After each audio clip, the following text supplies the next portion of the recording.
樊玉参谋阁内，陈凡正和王奎等人聚在这里，再次望向刘颖时的画面，并且将他刚才询问问天灵的消息共享出来。王奎，陈凡望向王奎。你去联系夏护阁阁主，让他将樊玉第3届春考建筑科目的优秀考生档案都发给我，尤其是那种散发思维比较强的。其余人有什么想法都说说，想到什么说什么。这个意外的出现彻底打破了樊玉的计划，这意味着樊玉需要更强的抵御，否则一旦这些危险波及到樊玉，那樊玉几乎没有任何还手能力。铜管，王奎第一个开口，这是我们遇见的第一座拥有铜管这个建筑的大陆。在此之前，无论是这片海域，还是战争泥潭袭来的大陆，都没有铜管这个建筑，而这座大陆有，这意味着要不是14级大陆所在的区域拥有更丰厚的资源，要不就是这座大陆的传承时间很久。陈凡轻点了下头，铜管是樊玉的核心建筑之一，甚至完全可以说，整个樊玉就是建设在铜管上的，而他们也早已默认将铜管当作是樊玉的专属建筑。如今却出现了第2座拥有这个建筑的大陆，你说的这2个可能都有。这座西大陆的传承时间至少有数百年，乃至上千年了。陈凡认真道，毕竟那个废墟已经有一段时间了，而且很有可能当时的西大陆还是4级大陆。这么多年过去后，升至了5级大陆。就在这时，护阁新任阁主钱多多推门进来。狱主，这个中年男人神色恭敬的将一沓资料递给陈凡手里，这是本次樊玉春考的所有考生档案。不过听说狱主想找那种思维比较开放的考生，我倒是有一个，叫钱小平。陈凡低头翻阅着手里的大量答案，头也没抬的开口道：哪呢？我没找到这个叫钱小平考生的档案。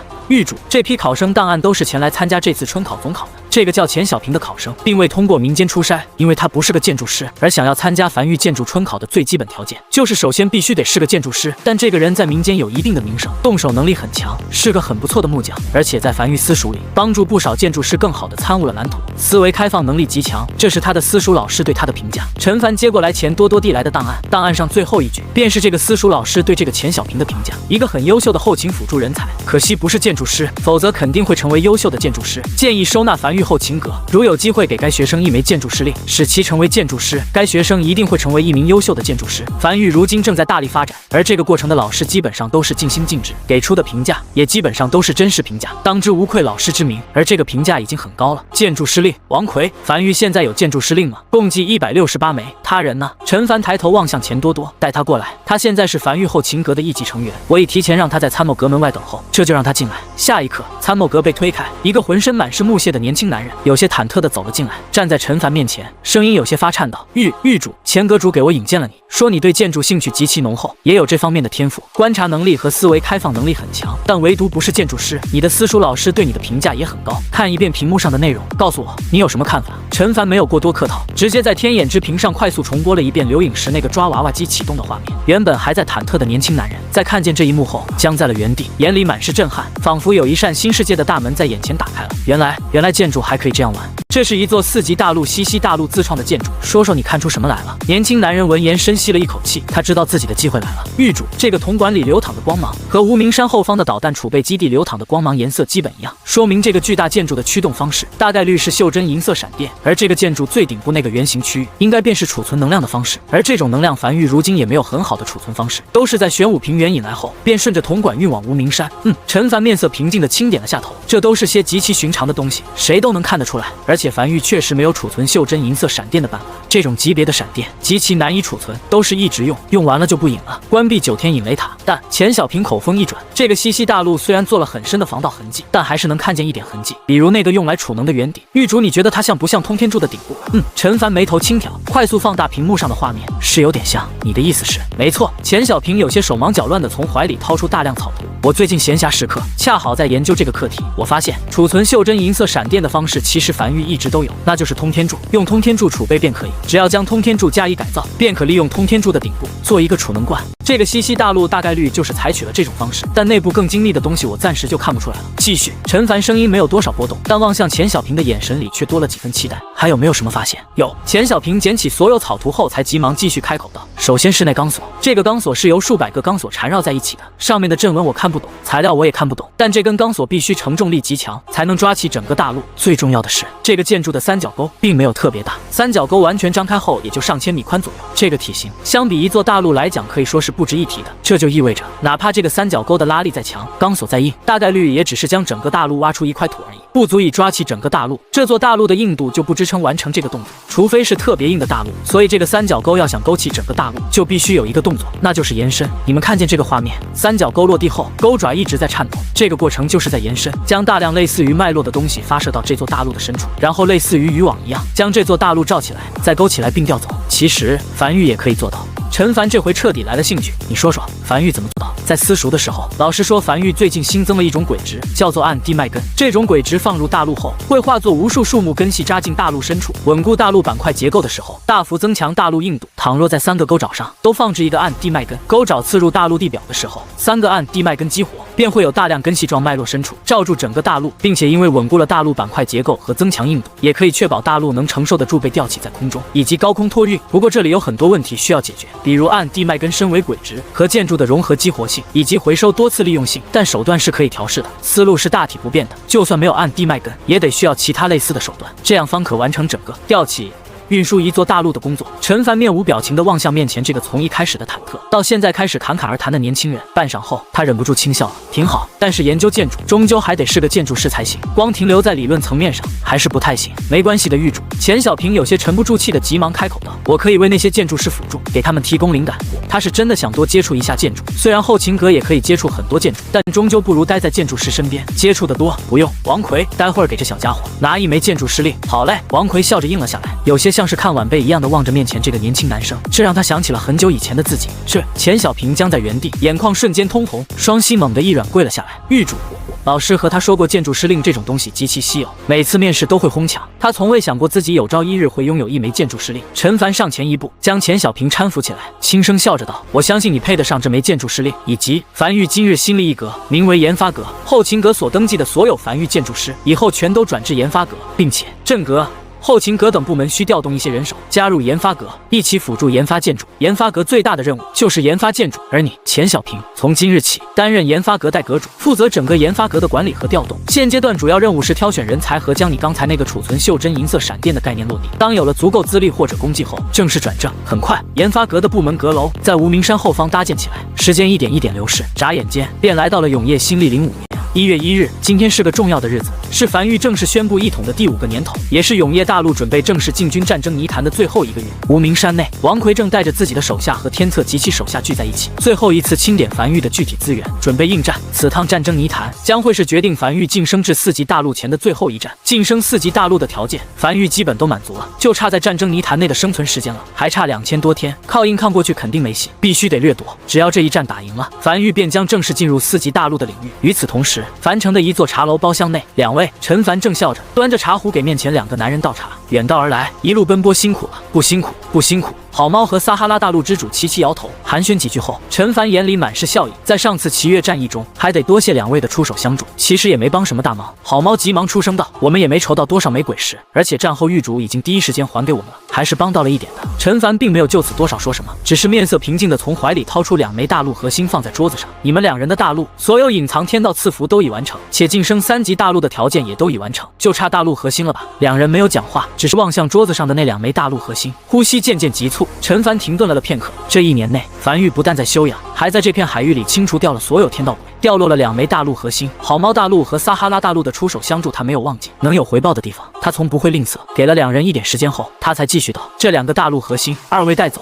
回去晋升3级大陆，以及1月后我会前往战争泥潭，寻求晋升4级大陆之契机。晋升4级大陆有3个方向，分别是战争大陆、和平大陆、后花园大陆。樊玉已别无选择，只能晋升第1座大陆，但我希望2位的大陆能分别晋升至和平大陆以及后花园大陆。当然，晋升4级大陆的条件极其困难，但倘若永业大陆成功晋升至4级大陆，会帮助2位同样晋升至4级大陆。我希望我们之间能保持密切的盟友关系。既然有3个方向，那3个方向他就都要。万一另外2个方向大陆会诞生什么独有建筑师，他也能从好猫大陆和撒哈拉大陆身上获得，不至于去高价购买。”他停顿了一下后，继续道：“晋升3级大陆后没有保护期，2位需要尽快发展。我会给2位留下一笔基础战争泥潭生存时间，每座大陆200天。这点时间足以让2位虽未进入战争泥潭，但面对其他从战争泥潭出来的3级大陆袭来时，也有一定的自保之力，至少可以撑到樊玉的支援到来。3年后，樊玉倘若一切正常，便已晋升至4级大陆。若出了什么意外，那我们的缘分也就到此结束了。本次谈话遗忘便可，二位可自行决定大陆的未来发展。二位还有什么需要询问的？好猫和撒哈拉大陆之主对视了一眼，齐齐起身，眼里满是兴奋且恭敬的抱拳低头，愿听陈狱主的一切调遣。说这话时，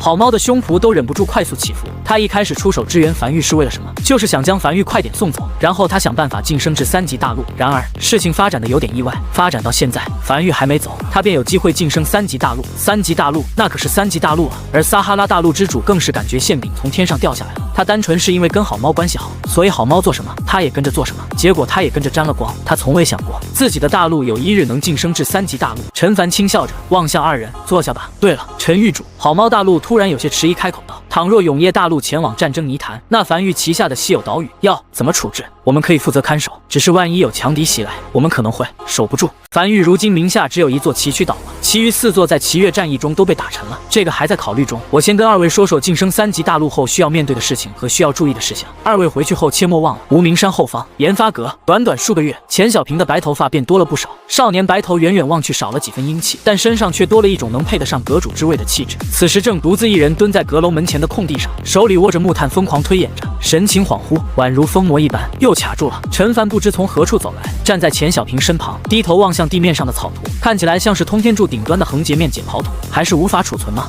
钱小平闻言下意识抬头，在看清来人后才急忙起身，语气有些沙哑，带着一丝愧疚，低声道：还是不行。通天柱的顶端是可以储备银锭，但没办法做到有序缓缓排出，无论是加个小口，还是用什么办法，一旦发生泄漏，都会立刻发生爆炸。研发阁是在去年10月1日成立的，距离今天过去整整3个月，而这3个月内，研发阁主要研发的事项就是银锭的存储，但3个月过去了，几乎一点进展都没有。这种强大的挫败感令他这几个月来吃不好睡不好，满脑子都是愧对狱主期望和感觉自己不配坐在阁主之位。陈凡轻点了下头，别灰心，慢慢来。他拍了拍钱小平的肩膀，示意其放松下来。这3个月他没催过研发阁的进度，今天专门来一趟，其实是想跟研发阁提一提崎岖岛的事情。他想着以樊玉如今的实力，肯定研发不出来西西一西西这个建筑，但能不能弄个小巧版的，这样就可以给崎岖岛吊在高空中，最好能调回陨落天穹上空，这样他去战争泥潭征战也会更加安心。不然将崎岖岛放在这里，总会放心不下。现在看来，研发阁的进度比他想象的要更慢，这件事肯定是不行了，那就只能用另外一个方案了。在离去前，他再次揉了揉钱小平的脑袋，慢慢来。研发阁如今的目的主要是磨合，不着急出什么成果的。你的成就在未来，不在现在，不要逼自己，你要蓄势待发，知道吗？话音落下，10息过去了，20息过去了，乌鸦过去了。钱小平低头愣在原地，一句话没说，身体没有任何动作，也没有任何反应，像是作画了一般，完全无视了身旁的狱主。半晌后，陈凡摸了摸鼻子，有些婉尊的嘟囔了一句：算了，那啥，反正你要注意身体，我先走了。小平不搭理他，这还是樊玉第一个人不搭理他的人。这些搞研发的都这么硬气吗？也就是他开明，换个大陆之主过来，这肯定是要动怒的。在陈凡走了许久后，僵在原地的钱小平才瞳孔中闪过一丝金光，整个人身体不受控制的快速发抖，嘴唇瞬间泛白的急促颤声道：我知道了，我知道了，狱主，就像你说的那样，必须要蓄势待发。银锭不是普通能源，是给大型建筑功能的高级能源，不能像小溪一样缓缓流淌，必须得蓄势待发，大开大合。他扫了眼四周，却发现狱主已经消失不见，脸颊上闪过一丝疑惑，但很快便将这丝疑惑抛之脑后，快速朝身后研发阁冲去，同时大吼道：天书，申请一根储满银锭的通天柱，不，申请一根储满银锭的28级通天柱。而在另一边，崎岖岛大批后勤阁成员聚在这里，空中满是非洲，这座岛屿已经很久没有这么热闹过了。陈凡也在这里，他在铺设玄天推进器，他有永夜领主面板，铺设玄天推进器要简单许多，无需钻入海底。正常来讲，玄天推进器都是铺设在岛屿边缘，用于提升推力的，而他这次则是铺设在岛屿正下方，同样是推力，但这个推力就不是横向提升推力了，而是准备升空了。还有2个方案，第一个方案是让研发阁弄个袖珍版的西西一西西，吊在2万公里的高空中给带走，现在看来不可能。别的不说，樊玉也压根没有2万公里的钢索，没这条件。那就另一个方案，将崎岖岛搬到永夜大陆上面。狱主陈九天从远处走来，手里拿着一个密密麻麻的草图。崎岖岛本身并不大，按照推力，约莫108个玄天推进器便可使其崎岖岛升空。但玄天推进器本身就很重，装满108个后，岛屿重量又会增加，所以我们需要一点辅助升力，大概600艘非洲就差不多了。陈凡低头望向陈九天手里递来的草纸，是的，他要将崎岖岛弄成一个浮空岛，打包带走。他是不可能在征战泥潭的过程中将崎岖岛放在这片海域的。好，他点了点头，望向远处正忙碌着的一众后勤阁成员。这个工程如果顺利完成的话，那对于樊玉来讲也是一个标志性工程了，而且且是一个足以载入史册的工程。第一座浮空岛，而且玉主陈九天有些兴奋道：“倘若以后我们资源足够，还可以给整个永业大陆下方都装满玄天推进器，弄个悬空大陆。如今肯定不行，永业大陆太重了。但等升至4级大陆乃至5级大陆，玄天推进器等级更高，动力更强后，说不定就可以了。到时候那就天下虽大，但大可去之了。”陈凡站在崎岖岛的边缘，陈九天的说法倒也不是没有道理。虽然现有手段无法支撑这个概念，但很多事情都是先有概念，然后再慢慢想办法实现的。很快，崎岖岛已经全部改造完毕，并且这几日早已在玄天推进器的推动下，来到了永业大陆附近，临近西荒岛。凡城大量百姓都从城内走了出来，3、5成群的聚在海边，望向距离仅有数百米的那岛屿。108台玄天推进器已经在崎岖岛底部部署完毕，而在空中，600艘非洲悬停在崎岖岛上空，每一艘底部都拖着比寻常钢索粗了3倍的缆绳，缆绳末端连着嵌入岛体边缘的钢环。就在这时，绝猴走至陈凡身旁，并将一个旗帜递给陈凡。陈凡接过，望向眼前这一幕，缓缓吸了一口气后，才猛地挥起3、2、启动。在启动这2个字脱口而出后，天书就已经把指令传到了所有人的耳朵里。下一刻，部署在崎岖岛底部的108台玄天推进器同时点火，海水先是在岛底沸腾，然后炸开，白色的水雾从崎岖岛底部朝四周喷涌而出，整座岛被裹在一团不断膨胀的白色蒸汽里。蒸汽只持续了短短数息，便被推进器的尾焰以一种极其粗暴的手段撕开。崎岖岛开始上升，岛底脱离海面，海水倒灌进崎岖岛离开后所诞生的空腔，发出沉闷的轰鸣声，轰隆隆，数百艘非洲的钢索在同一瞬间绷直，主牵引层的非洲全力向上拉，整座岛屿就这样在所有人的注视下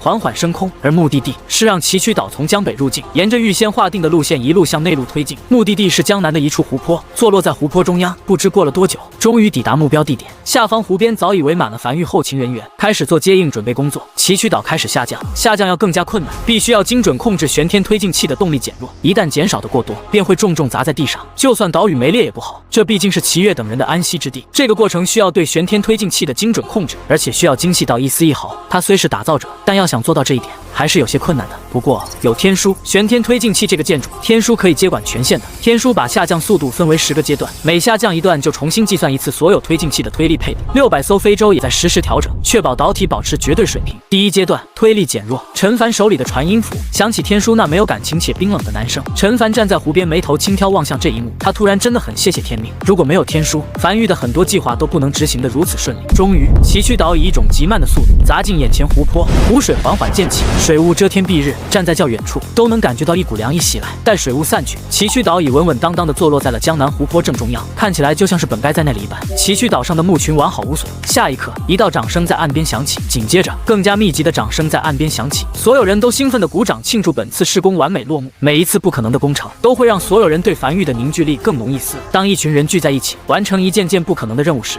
凝聚力便会自然诞生。陈凡眼里带着笑意，拄着翡翠手杖望向眼前这一幕，挺好，这回去战争泥潭的时候就不担心崎岖岛的事情了，以后就安心住在这里就好了。然而，轰！就在这时，众人突然看见天边有一道巨大的蘑菇云升空了，那里是江北沙漠。所有人下意识僵在原地，紧接着几乎瞬间反应过来，有敌人袭来。所有人下意识有些茫然地望向陈凡。研发阁今日在江北沙漠阁有一项实验，调动了一根储满银电的28级通天柱，于刚才发生了爆炸，具体情况不明。钱小平阁主并未汇报具体情况，耳边响起了天书冰冷且不夹杂感情的声音。陈凡微微一愣，大步朝一旁传送阵走去。少爷，绝猴急忙拉住陈凡。樊玉没有直通江北沙漠的传送阵，要做非洲。很快，一群人又浩浩荡荡地急促赶向江北沙漠。离去前，绝猴有些面色复杂地回头看了眼崎岖岛。那钱小平要是死于这种爆炸，那别说崎岖岛了，天王老子来了都没用。不过幸好，几人来到沙漠后，发现并没有伤亡。陈凡望向满脸灰烬赶来的钱小平，在看见对方眼里的兴奋后，眉头轻挑，难道真搞出来了什么东西？玉主成功了！钱小平有些兴奋地从怀里掏出一张皱巴巴的图纸，深吸了一口气后，才继续道：我们一直以来的想法是在通天柱顶部戳一个小孔，使其储备的银电缓缓流淌出来，只是完全不可控，一旦戳破便会爆炸。原本已经完全卡在这里，但玉主你那句蓄势待发提醒了我，银电是一种极其稀有且高级的能源，主要用于给一些大型建筑功能，代替10级鬼石的存在。它是用来催动1这种超大型建筑，不是用来点亮鬼火的，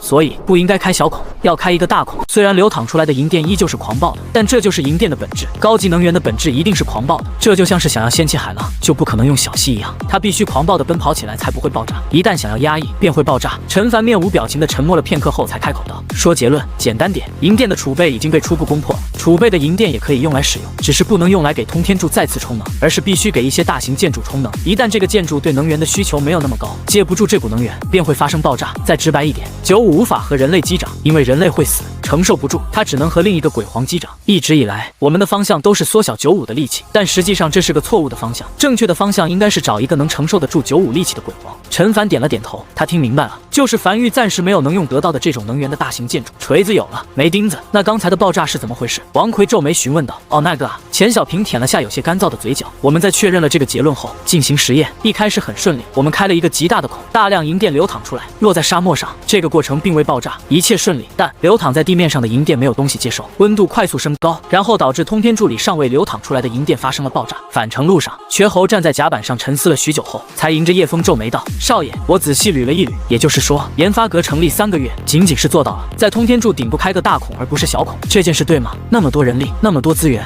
，3个月就换来了一个大孔。”陈凡偏头望向瘸猴，随意道：“你觉得没有意义？那倒不是。”瘸猴挠了挠头。我只是觉得从小孔变成大孔这个事情也不难，需要3个月吗？那你这3月内怎么不开口？你要是开口能省很多资源。陈凡见瘸猴这副囧样，不由突然笑了起来。研发就是这样的，很多看似极其艰难的事情，其实就在一个小细节上，而这个小细节往往能卡很久。这是一个战略部门，短期内我不指望它有什么收益。实际上，钱小平的这个成果已经让我很惊讶了。这意味着我们一旦晋升4级大陆后，当其他4级大陆还在苦苦寻求能够支撑大型建筑的能源时，我们已经可以自己产出能源，并且掌握了如何利用。你觉得这点价值几何？说罢，他没再讲话，只是望向远处渐渐落下来的黄昏。忙碌的一天又结束了，1个月后就要前往战争泥潭了。这一日，好猫和撒哈拉大陆之主又再次踏上了永夜大陆，坐在樊城的茶楼包厢内。这是你的200天，这是你的。陈凡将自己的掌心放在2人肩膀上，意念一动，将永夜大陆所拥有的在战争泥潭里的400天生存时间便转了过去。樊玉如今共有2521天，只要有3000天，便能将等级上限提到29级。他抬手打断了2人的感谢之语，直入正题。你的任务比较重。他抬头望向撒哈拉大陆之主，好猫的目标是和平大陆，所以他的任务是1年内没有经历一次战争。倘若好猫大陆遇见什么敌人，你尽可能多帮衬，别让好猫大陆经历战争。而你的目标是后花园大陆，这个目标需要你3年内在大陆上拥有除鬼族外的种族数量大于等于20种。这个目标是极难完成的，只能说尽量，我也会帮你。但黑鬼大陆的鼹鼠族也是一种种族，所以你也需要保护黑鬼大陆。这3个任务内，后花园大陆应该是最难的了。这片海域只有2个种族，鼹鼠、人类，想要凑够20个何其难。唯一能完成的方式就是永夜大陆在这3年内晋升至4级大陆，然后去了更广袤的世界，遇见更多种族，和诺亚方舟一般，一个种族带回来一个。明白？好猫和撒哈拉大陆之主重重点头，记下了樊玉所说的每一个字。樊玉基本上已经做到不能再做了，能做到这个份上，任谁来了都挑不出话来。行了，陈凡起身，这应该是我们短时间内最后一次见面。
去研发阁看看。入黄昏，研发阁依旧灯火通明。远远能听见钱小平讲话的声音，靠近后便看见钱小平站在研发阁门口，对着一众下方新加入梵域研发阁的成员讲话。钱小平看见了狱主，急忙一路小跑过来，并为陈凡介绍新加入研发阁的成员。不过让陈凡特别关注的是一个身高2米多的壮汉，如今正值冬季，他却穿着一个黑漆漆的背心和一个极其宽松的大短裤，在人群中极为扎眼。在看见陈凡望来后，这个壮汉咧嘴笑了起来，肩膀上还扛着一个巨大的铁锤，露出白花花的牙齿，瞬间身上那种压迫感少了不少，看起来变得好相处多了。他叫抱抱，这么大的壮汉取名取叠词啊，自己取的。这个我还没问。钱小平挠了挠头，他是个铁匠，以前在自己大陆负责打铁的，敲打出了一些很不错的玩意儿，是极其稀有的浴火者，不惧怕任何高温，因此成为了一名很优秀的铁匠。具体上线还没测试过，这个特性对于我们日后的研发也有很大的帮助。陈凡再次点了点头，也是人才。还有那位，钱小平指向抱抱脚边的一个极其矮小，像是小孩一样的女生。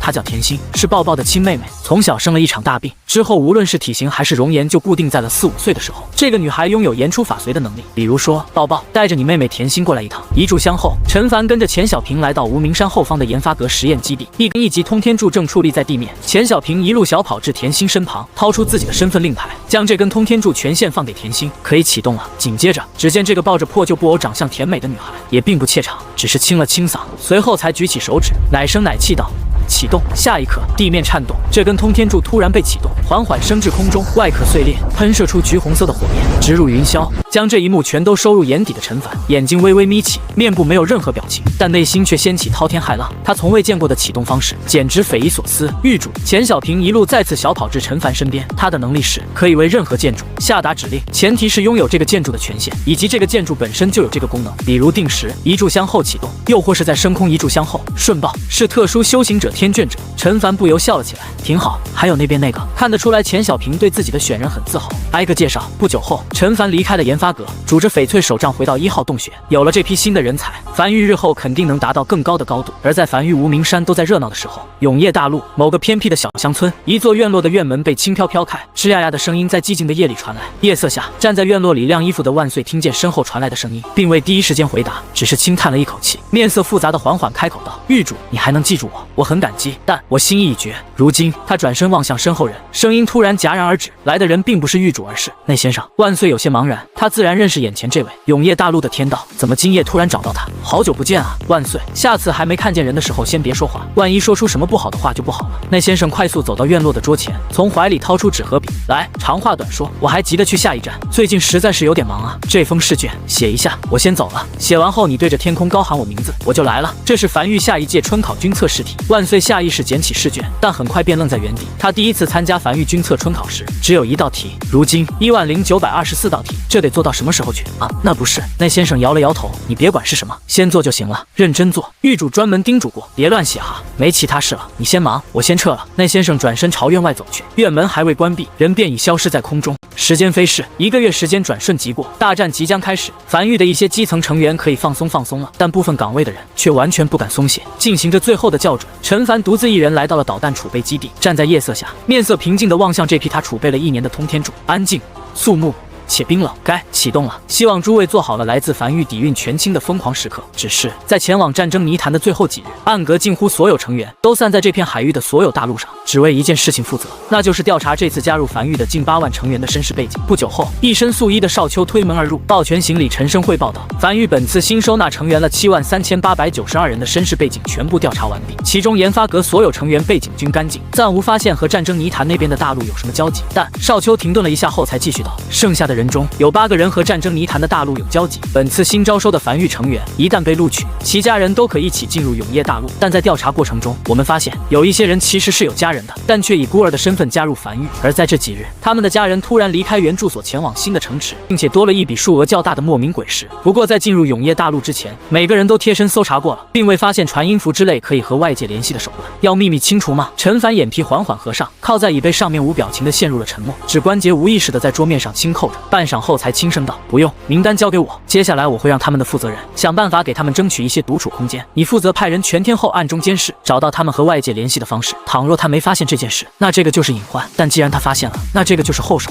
明白？”少秋点了点头，快速离去。在少秋走后，陈凡才睁开双眼，起身伸了个长长的懒腰。战争泥潭这些大陆手是伸得真长啊！他还以为过去1年大家都忘记他了呢，看起来好像还是盯他盯得很紧。第2日，永业大陆一侧的旋天推进器被齐齐点亮，下一刻，整座大陆开始在海面上缓缓移动，目标战争泥潭，而恶意大陆则是紧紧跟在永业大陆身侧，目标同样是战争泥潭。另外一边，战争泥潭纷争几乎从不停止，但今日核心区域迎来了久违的和平。而在最核心区域的一座小岛上，一场针对永业大陆的同盟会议正在展开。一个刚晋升3级大陆的势力，又掠夺了那么多大陆的战争泥潭生存时间。这块肥肉，那些战争泥潭的大陆之主已经盯了很久了。不过，除了清除樊玉这个最大的竞争对手，掠夺樊玉的所有战争泥潭生存时间之外，还有一个很重要的原因，他们核心区域的这几座大陆实力基本都差不多，一直无法决出战争泥潭的王，决出最终的胜者。而永业大陆，一个充满机缘的大陆，一个极大可能拥有远古之宝的大陆，若是在这座大陆上夺得一些机缘，便可打破僵局，一举晋升4级大陆，成为战争泥潭的王。只不过，他们的一举一动却被站在天眼大屏前的陈凡悉数看在眼中。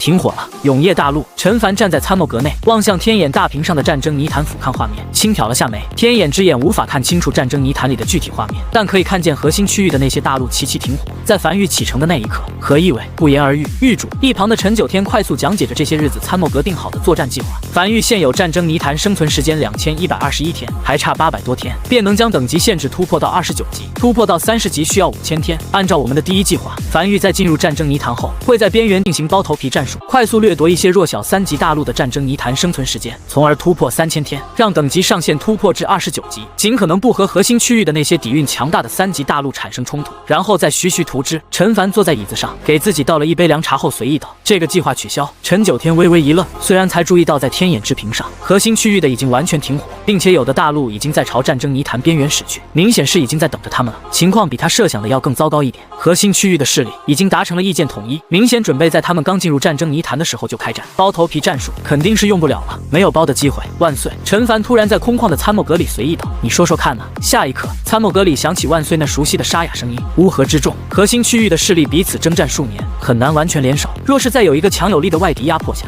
或许可以做到。但樊玉并不是那个强有力的外敌，这种情况下，稍微离间便可使这个联盟分崩离析。比如，根据监听到的消息，他们的目标之一是阻止樊玉成为战争泥潭的王，从而获取正统性。但实际上，樊玉根本不需要对外放出消息。樊玉早已吞噬了原始大陆的碎片，并拿出证据证明自己早已有了正统性。再放出话，樊玉无需成为战争泥潭的王，并愿意扶持一座大陆成为战争泥潭的王，联盟不攻自破。话音落下，陈九天满眼茫然地愣在原地。这个声音是阁主万岁的声音，阁主回来了吗？可为什么没见到人？只能听见声音传出，声音从哪发出的？好像是天眼之屏。陈凡轻笑了起来，眼中闪过一丝满意。别看了，樊玉第16号天道万岁永生版。前些日子，我派人去给万岁送去了一些试题，通过试题答案将万岁的思维提炼出来，喂给了16号天道，从而诞生了万岁永生版。基本上拥有万岁的思维方式，这是他的杰作之一。人才是很有用的，但人才终究会死，或者说人才终究会辞官不干了。这对于樊玉来讲就不是很好了。这个天道拥有最基础的思考能力，效果虽然不算特别强，但至少提出的建议可以当做一个参考。在解释完原理后，陈九天才有些懵逼地望向天眼之屏，听起来像是他的老师被炼化了的，但总归是个好事。不知为何，在听见老师的声音后，他突然感觉心里有底了不少。狱主！就在这时，一旁的后勤阁成员小跑过来，递过来一张草纸，这是监听到的最新情报。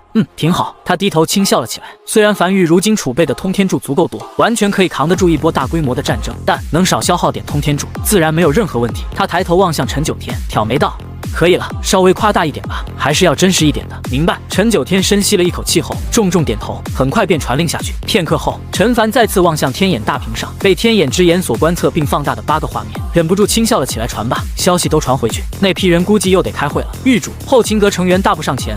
我们监听到那个比特大陆的大陆之主又开始召集开会了。挺好，战争泥潭核心区域的一处岛屿，要成为战争泥潭的王很简单，谁能占据这座岛屿1年，并且在此期间这个岛屿及周边没有战争诞生，占据这个岛屿的势力便是战争泥潭的王。这期间哪怕有一根通天柱向这个岛屿袭来，也得重新计时。这些年里，这座岛屿不知抗了多少根通天柱的洗礼，但也只有密密麻的弹坑，岛屿并未碎裂，颇为结实。而此时刚散掉的一群人又回来了。诸位，比特大陆的大陆之主面色有些难看的率先先开口道：“我在樊玉的案子告诉我，樊玉储备了30万亿枚鬼石，诸位对此有何看法？”无人讲话，齐齐陷入沉默。30万亿枚鬼石，倘若樊玉真有这个数字，那不是他们对樊玉有什么看法，而是樊玉对他们有什么看法。在如此之大的鬼石底蕴碾压下，樊玉甚至不用任何战术，直接通天柱洗礼就行。战争泥潭里有一个算一个，没一个能扛得住。会不会是假消息？彼岸族的鬼王嗤笑道：“你们知道30万亿枚鬼石是什么概念吗？不出意外的话，战争泥潭所有大陆加起来的底蕴都没这个数吧？虽然战争泥潭经常会诞生黑渊，但大家彼此征战，又能剩下多少底蕴呢？有没有一种可能，你的案子被发现了，故意翻出来的假消息？没意义。”比特大陆的大陆之主皱眉道：“就算我的案子被发现了，难道樊玉觉得凭这个消息就能吓到我们？”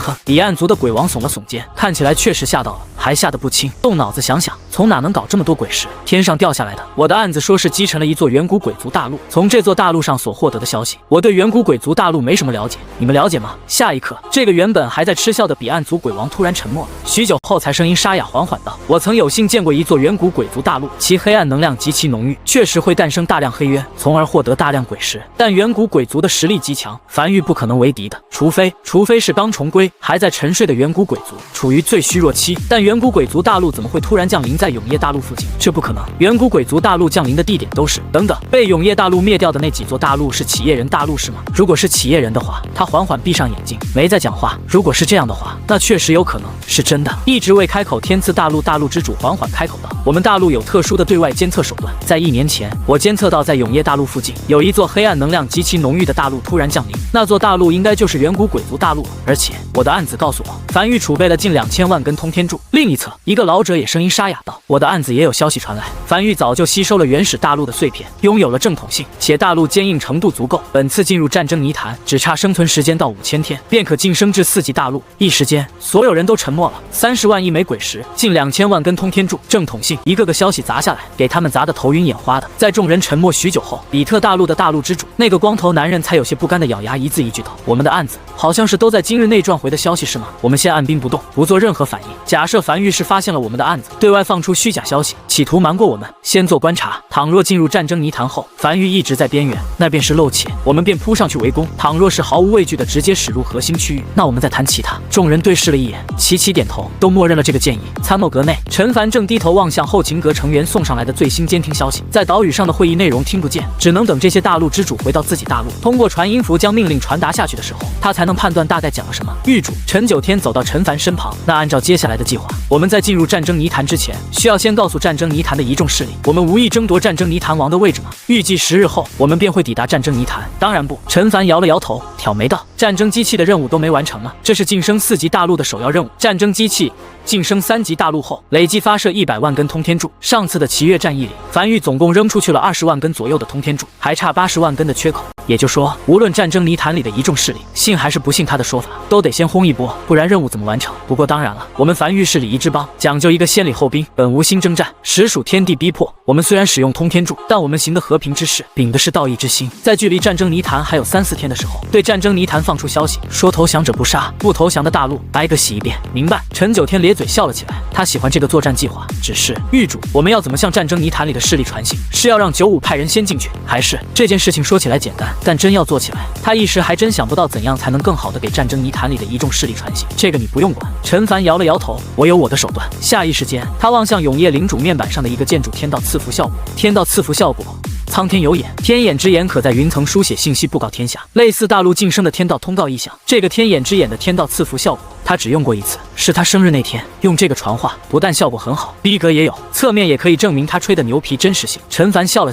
继续翻阅着手里的监听信息，希望战争泥潭里的一众大陆会喜欢他的礼物。不过他说了个谎，那个战争泥潭的王，他要的不过不是给他要的，给95要的，95也得晋升至4级鬼族才行呢。10日后，永夜大陆一直启动的玄天推进器缓缓熄灭，到了前方便是战争泥潭。陈凡站在江北防线，远眺前方，靠近战争泥潭的海域，海水变得渐渐如墨一般漆黑，巨大雷雨风暴圈笼罩了整个战争泥潭。少爷站在一旁的瘸猴低声道：“我们到了。”是啊，陈凡轻声重复着：“我们到了。”这不是樊玉最后一场战争，但对于樊玉来讲却是极其重要的一战。这一战决定着樊玉能否顺利晋升至制4级大陆。而和上次不一样，这次樊玉的底蕴准备的足够久，而对手也不是那种远古鬼族大陆那种夸张的敌人。他轻轻摩挲着手中的翡翠手杖，下一刻，一幕幕巨大的文字毫无征兆的突然浮现在战争泥潭每座大陆的上空。他要告诉所有人，他樊玉来了。下一刻，战争泥潭的薄雾上空，云层开始扭曲搅动，朝同一个方向汇聚。战争泥潭里所有大陆上的人满眼骇然地望向头顶高空的异变，这种异变只有在大陆晋升的时候才能看到。难道是有终极天灾降临了？一时间，无数可能在人们心里泛慨。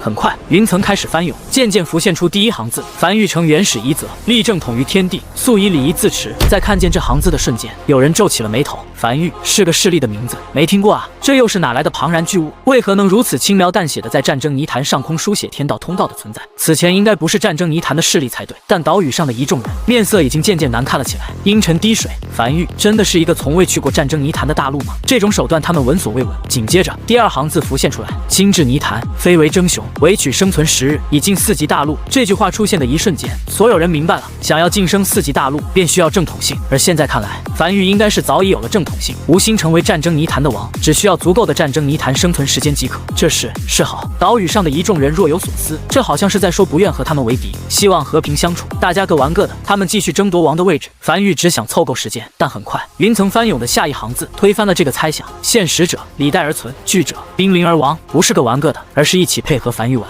不配合樊玉玩的，兵临而亡。简单直白，甚至没有任何客套话。这根本不是什么示好，而是赤裸裸的示威。有人慌了，有人冷笑，这意思是一个3级大陆想以一己之力挑衅整个战争泥潭，是不是有点过于嚣张了呢？但无论什么反应，所有人都在等下一行字：顺逆生死，诸君自裁。整个战争泥潭陷入极其诡异的寂静，没了。当这最后一行字落下来的时候，云层开始缓缓散去，那些金色文字一寸一寸的碎裂，重新化为白云，像什么都没发生过一样。云层散尽，天空恢复了平静，但战争泥潭近乎所有人都亲眼看见了这一幕。接下来留给他们的是商议时间，给还是不给？樊玉的诉求很简单，他们上缴战争泥潭的生存时间即可。只是开什么玩笑，在战争泥潭里最重要的就是这个，怎么可能轻易上缴？而在核心区域岛屿上的人全都齐齐陷入了沉默，无一人开口讲话。他们一直在等樊玉露怯，而樊玉给他们的答案好像是嚣张，再等等。比特大陆的大陆之主又是第一个开口，一字一句的缓缓道：樊玉没有固定时限，没有明确说明在几日前上缴生存时间，也没说上缴多少，全部上缴还是保留一点，说明樊玉其实也没指望我们会乖乖上缴，肯定会有下一步动作，且看他下一步如何做。战争泥潭，谨慎大陆，那个面色阴柔的年轻男人正站在原地，抬头望向头顶。云层上翻涌的字早已褪去，但他还是保持这个姿势，久久没有多余动作。不知过去了多久，才轻叹了一口气，有些无奈的低头苦笑了起来。樊玉第一次听见这个势力名字的时候，还在1年前。战争泥潭的所有企业人大陆连夜偷偷离开战争泥潭，最后在数万公里的海域上和樊玉交战。一番惨战之下，樊玉以出晋升3级大陆之手段，将来袭者尽数诛杀。他当时就觉得这个大陆有问题了，这肯定不是寻常的3级大陆。他还想过，若是永业大陆来战争泥潭，肯定会掀起一番血雨腥风，比如从战争泥潭边缘区域一路杀进来，成为核心区域新的一座底蕴大陆，然后大家彼此继续征战。只是他没想到，樊玉的行事风格要比他更狂一点。此处战争泥潭一直没出现一个能拥有绝对碾压其他势力、拥有绝对控场能力的势力，难道如今要有了？圣主，我们怎么行事？等他微微咬牙，他不可能如此轻易的交出生存时间，至少得让他看到一点什么。少爷，那我们接下来要开轰吗？不，陈凡摇了摇头，轻笑道：发酵一下，给他们一点反应时间。明日我们正式进入战争泥潭，再开启全覆盖打击模式。他抬头望向远处战争泥潭周围的雷雨风暴，在无人注意到的角落，他发射了一根1级通天柱，在即将进入战争泥潭的时候被风暴绞杀。通天柱无法从外界向战争泥潭进行打击，同理，内部的应该也不能对外界打击，这意味着他没办法在战争泥潭外围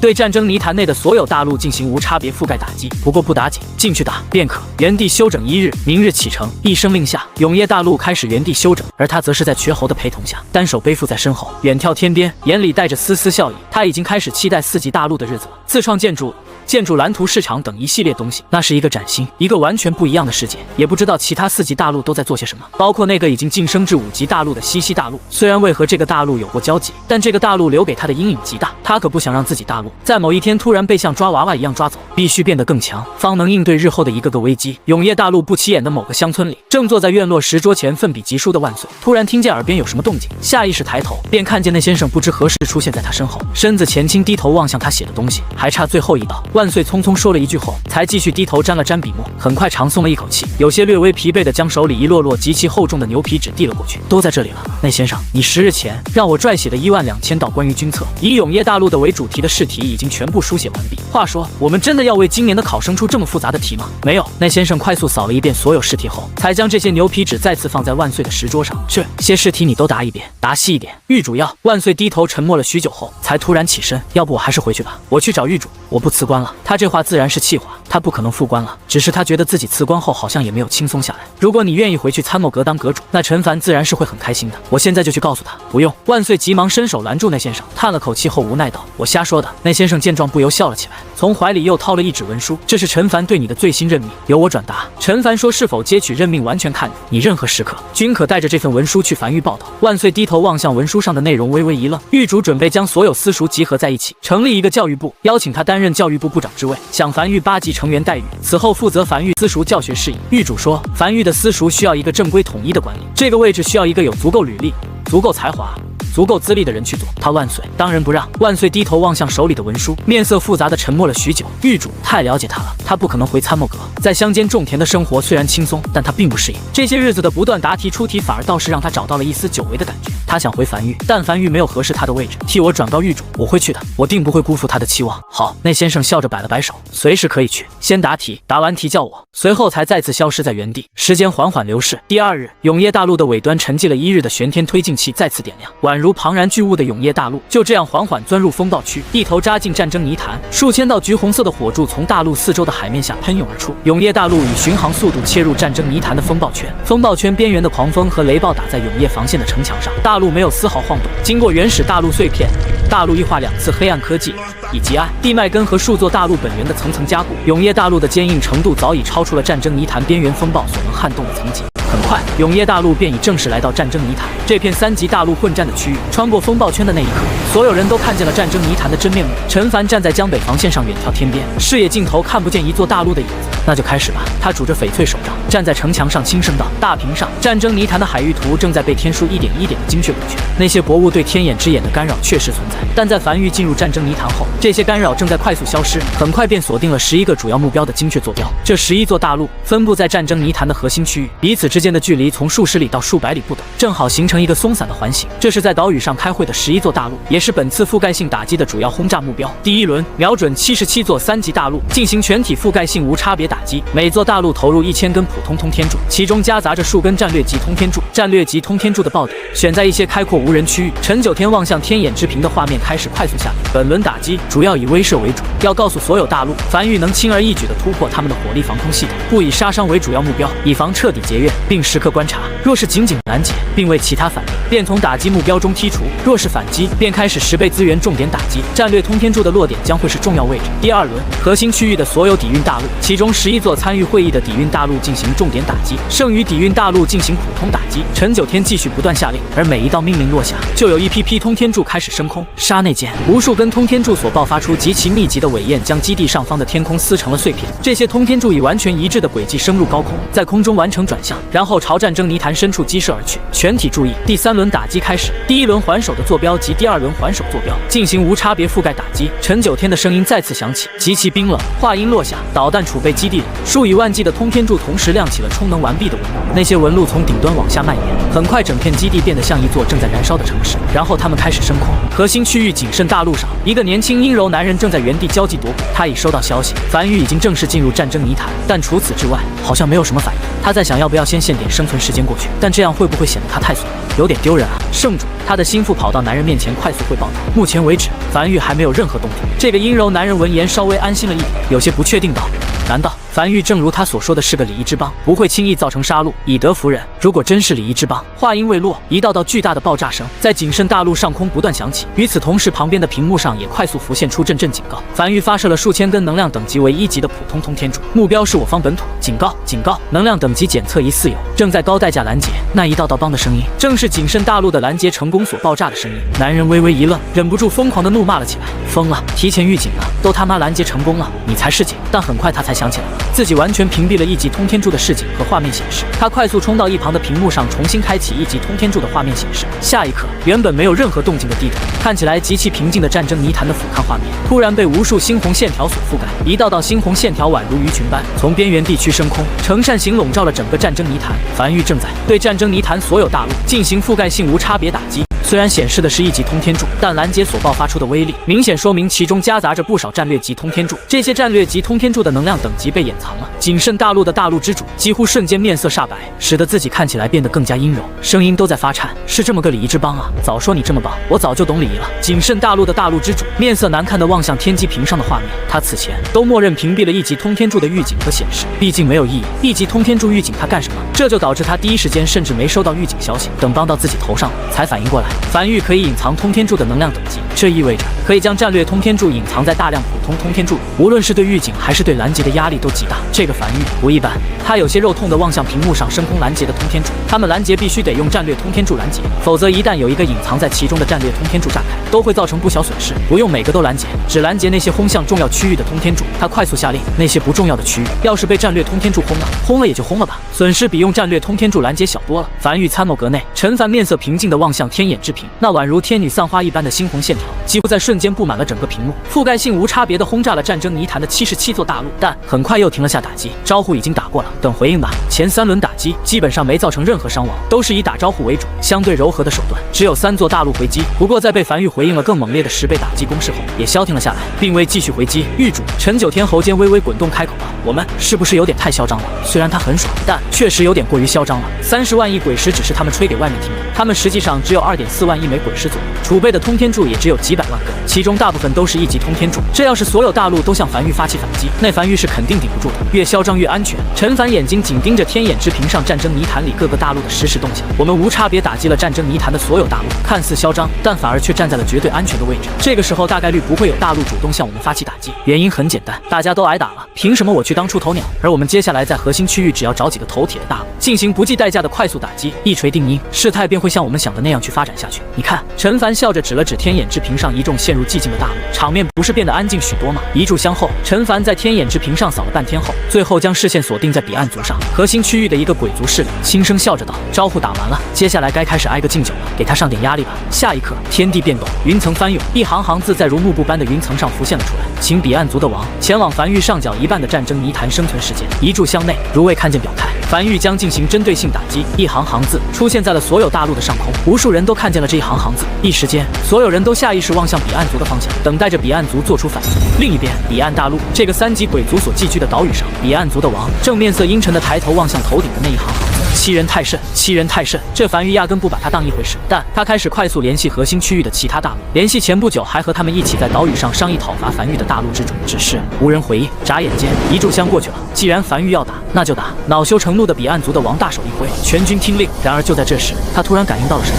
猛地偏头望向远处，只见密密麻麻的通天柱近乎不可的高空，无数道炽热白光正在飞速划破天际，如漫天流星般朝他砸来。荆棘鬼上前，他面色瞬间煞白的下令，鬼巢位于岸边的无数荆棘鬼开始酝酿准备起来。只是他所储备的荆棘鬼数量，在如此之多的通天柱面前，显得如此可怜。一时间，30多万根通天柱将整个彼岸大陆都包裹了进去，如不要钱般的疯狂砸下去，近乎给彼岸大陆夷为平地。一炷香后，世界变得安静了下来，但战争泥潭的所有大陆之主在同一时间陷入了极其死寂的沉默。彼岸族这个位于战争泥潭核心区域3级鬼族没了，像是一只蚂蚁一样被轻松掐死。而对此最骇然的还是核心区域的其他3级底蕴大陆，这意味着樊玉要是想灭他们，也是如此轻松。别抖，别抖！谨慎大陆上站在会议室里的年轻阴柔男人，此时正不断敲向自己那疯狂发抖的大腿，声音控制不住的发颤。问题不大，问题不大，投了就行，打不了一点，这根本没法打，完全不是一个级别的。看来樊玉的那些消息大概率是真的，如果没有30万亿枚鬼石的储备，谁敢这么打？直接给彼岸大陆都夷平了。就在这时，战争泥潭的上空中再次浮现出一行行字：请谨慎大陆的大陆之主前往樊玉上角一半的战争泥潭生存时间。一炷香内，如未看见表态，樊玉将进行针对性打击。几乎刹那间，他呼吸吸瞬间停滞。第二个就点到他了吗？不是应该先点那些战争泥潭核心区域，准备商讨对付樊玉的势力？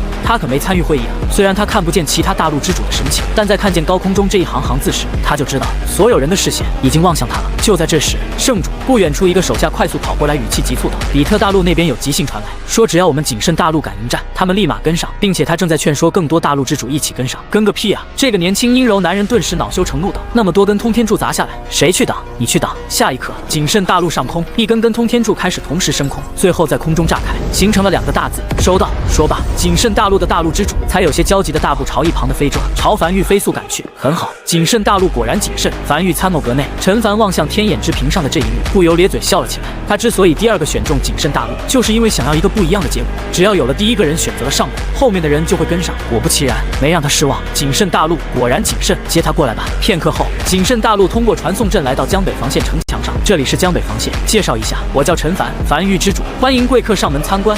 这个年轻阴柔的男人深吸了一口气，余光下意识扫过远处荒原上那密密麻麻的通天柱，才尽可能让自己心情平复下来。在下李开心，谨慎大陆的大陆之主。那个，我现在转你也行。陈凡不由笑了起来，将手臂伸了过去。战争泥潭的生存时间可以自由转出，方式也很简单，2座大陆的大陆之主肢体接触，且彼此心里都认可同意这笔交易，便可在天地见证下完成转出。下一刻到账了，永夜领主面板上弹出一条信息：丁，你收到来自谨慎大陆无偿赠予的1209天战争泥潭生存时间。在看见这条消息的瞬间，陈凡咧嘴笑了起来，甚至有些笑得合不拢嘴了。战争泥潭核心实力果然不愧是底蕴3级大陆，有点东西。樊玉原本拥有2121天，在收到这笔转账后，直接来到3330天，也就是说等级上限在这一刻就突破了28级，来到29级，距离5000天就差一点点了。只要再凑够这点，他就是直接晋升4级大陆。届时就算这群人围起来打他也不惧，真的是一半。这个面色阴柔的李开心，生怕樊玉不相信一样，你可以去我大陆看看，中控建筑上显示的不可作假的数字。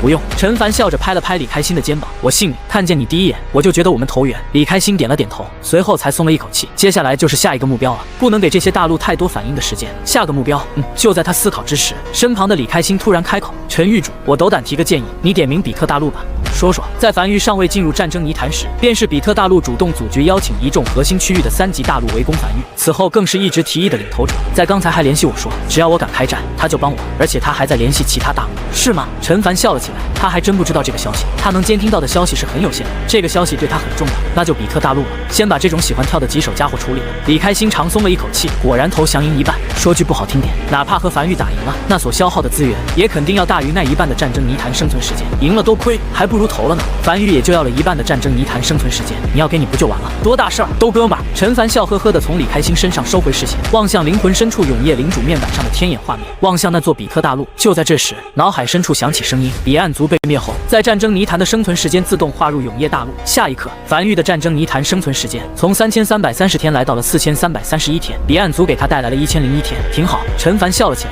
轻轻摩挲着翡翠手杖。下一刻，战争泥潭上空云卷云舒，一行行字再次浮现：谨慎大陆的大陆之主已表态，成为樊玉的正式盟友。现在有请比特大陆的大陆之主前往樊玉上缴一半的战争泥潭生存时间。时息内，如未看见表态，樊玉将进行针对性打击。已经4331天了，再差一点，灭了比特大陆后，就差不多够5000天了。到时候再多消耗一点通天柱，就晋升至4级大陆。现在他是吹牛皮，但等他4级大陆后，那就是真牛皮。陈狱主，李开心深吸了一口气后，你是我见过第一个刚进入战争泥潭的3级大陆，实力如此之强的，还行吧？陈凡轻笑着没有讲话，他突然发现名气这个东西好像很有数的引人的名。倘若没有齐越战役和向阳战役这2场战役彻底在这片海域打响樊玉的名声，他刚进入战争泥潭的时候，也不会凭借简简单单的覆盖性打击就震慑住所有大陆。好了，时息到了。陈凡摆了摆手，对着传音符随意道：可以开火了。超规格火力打击，别给对方反抗的机会。时息，李开心微微一愣，随后再次抬头望向头顶那一行行字，这才发现这次的宣战书上留给比特大陆的时间并不是前2次的遗嘱项，而是时息，这是压根没打算给表态的机会。